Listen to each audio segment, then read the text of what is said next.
Good morning again, Coffee Chat friends. I thought I would do a little Christmas tree side chat this morning about a topic that is very Christmassy. At least it comes up a lot in the Christmas conversation, and that is the topic of love. Once again, I know we touched on it a few times. However, I think it is something that comes up as obviously very significant in people's lives because it's talked about almost more than any other word ever. I was reminded of this word once again by, as I told you in the last video or two, that I went to church recently and there was lots of talk about God and Jesus. And there was also this synonym word that was used a few times for those concepts. And that word was love. However, so replacing the conversation with the word love made things make more sense to me. However, there was this concept that was talked about which I didn't really understand, and it still doesn't make any sense to me completely, which is the idea that you can be separated from God or separated from Jesus, or if you want to equate those words to love, separated from love. This really doesn't make any sense to me from a certain perspective, and then from another perspective it does in a way. The reason it doesn't make much sense to me is if you study the origin of the word love, and this is what's interesting. If you go back far enough through the origin of the word, you'll find that it is synonymous with life, and you can see that. In fact, I think in Old English or Old Dutch it was lief for love, and you can see that related to it even sounds like life, right? And this makes sense in a way because to experience love is to experience life on a higher level. It's almost like a more holistic way of living, right? So that's one thing. They're similar in look and sound, and they're also of a similar origin if you go back into the etymology of it. So when we look at it from that perspective, as long as we are living, as long as we have life, we cannot be separated from life. That would be what? Death, right? So religious people talk about spiritual death or spiritual awakening or spiritual rebirth. Well, that makes sense in a way, except on a more practical level. I would call it, in more common vernacular, the awareness of, or the experience of. So somebody can be living but not aware of it at the moment because we're putting our attention on fixing a leaky pipe or something like that. Still, in order to do the leaky pipe, we have to be alive, but we're not focusing on that in the moment. So I would say that the idea that we can be separated from makes no sense, because our life force, which makes us individually able to live, has to be there, whether we're aware of it individually or not, whether we are paying attention to it, whether we have any regard for it whatsoever.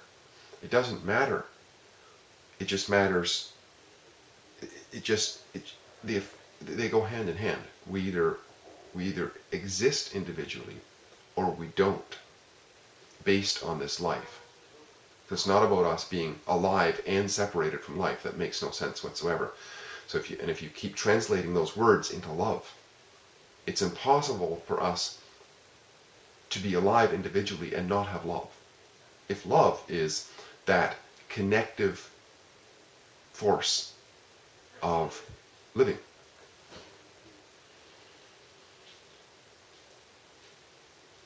If we consider this, that life is why we can celebrate Christmas, we can talk, we can walk, we can sing, we can dance, we can think, we can eat, we can exercise our bodies. All of that is because, it's not really because, it's what life is. Us individually is the tool of life, the expression of life, right? And everyone around us has that. Now, some people would say, well, what about death then? What about death? Well, once again, a lot of traditional cultures, they want to pacify people. What makes sense to me, they want to sort of console people by having a story about what happens after death and what have you. But nobody knows, really. I mean, I certainly don't know. Nobody knows. What we do know is that life doesn't end.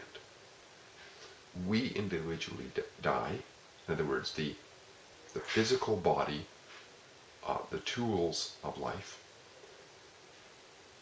seem to just lie down like the puppet lies down at some point. But life doesn't end. How can I say that? How can I say that life continues? Well, just from a purely empirical experience, when I was at a funeral once, I've noticed that there was a corpse lying in the casket, but everybody else who was coming to see the corpse in the open casket wake still had life. So life still continued.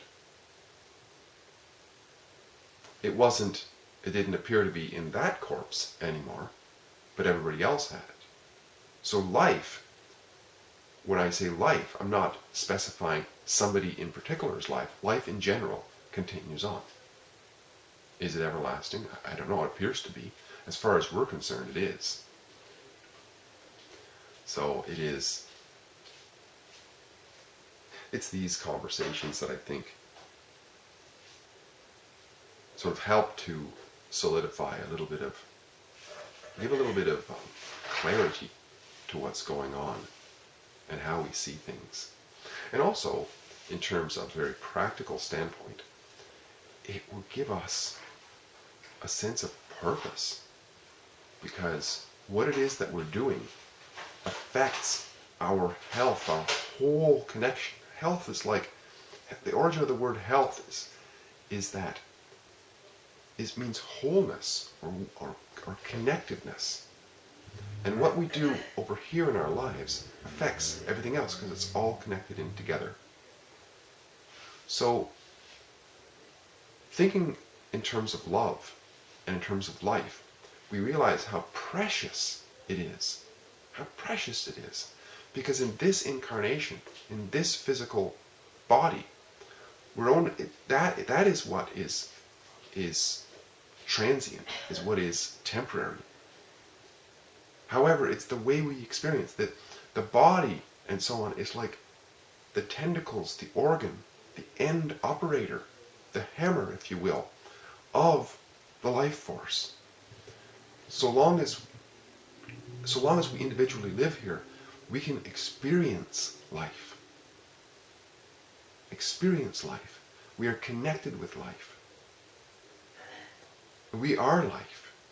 That's what we are, but we experience it through our bodies and through our individuality. So, I know it's a little bit of a ramble, though I would say it is so important, and the concept that we can be separated from life is only a concept of death. And even that, I would say, is fallacious, because at least there's no grounding, there's no evidence to it.